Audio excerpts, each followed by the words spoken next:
exploring chef yours truly. Sinigang na manok at narito ang mga ingredients na gagamitin ko. Naglagay na ako ng oil sa cooking pot.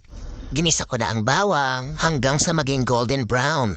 Ilagay ko na rin ang kamatis, pati ang sibuyas. Halo-halo ng konti, sabay laglag ng luya.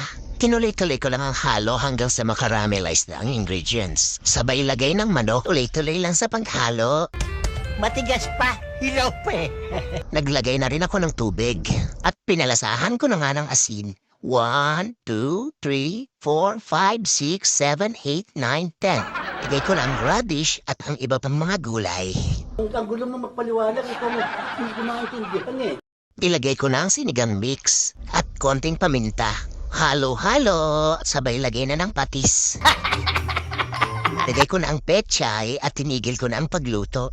At ayan, tapos na. Mukhang tsambang walang sablay na naman ito. Hanggang sa muli.